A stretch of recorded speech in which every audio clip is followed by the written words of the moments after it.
Hi, how are you? Welcome to Remember's Corner. Someone asked me about servicing equipment, and they asked me, is it necessary to service passive speakers? So, in essence, servicing equipment is one key thing in live sound. So, for rental companies, the equipment works a bit more as compared to an installation in a church, for example, or in a theater. And so in rental companies, equipment comes in and out, goes to different places. Some places are dusty. Some places the equipment gets rained on. Some places there's like dew in the morning when they have left overnight. When they've set up today and the show is happening the following night, and then they close things overnight, then there's dew.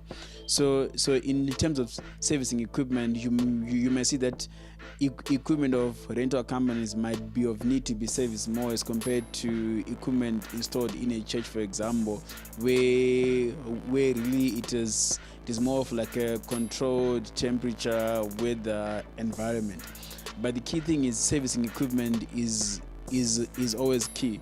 So some equipment, if it is heavily used, the servicing might be like might even be like on a weekly or like on a monthly, but in a general rule, a proper servicing of equipment should be like every 6 months, or at most worst case scenario every year, for those more stable environments where the temperature is controlled, the weather is controlled.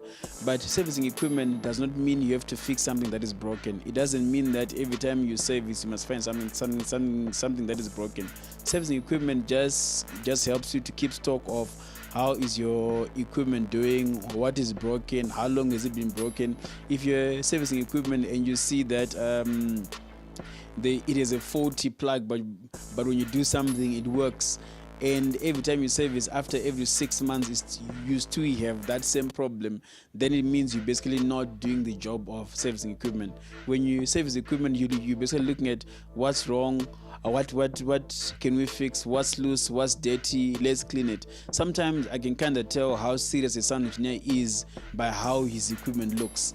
If you cannot pick a mixer properly in a box, if you cannot even clean your mixer, if you cannot even clean your speakers, that kind of speaks a whole lot of volumes. You can talk to me about some nice technicalities and tell me about the specs of the amplifier and everything else, and you can tell me how you've done so many jobs, but if you cannot look after your equipment, one day that equipment again is going to break down on you.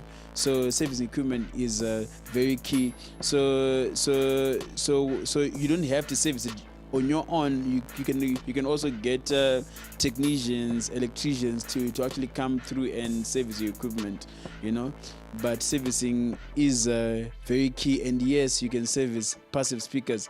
When you service passive speakers, for example, it is also a physical check. It is also a check that are the speakers actually working as well.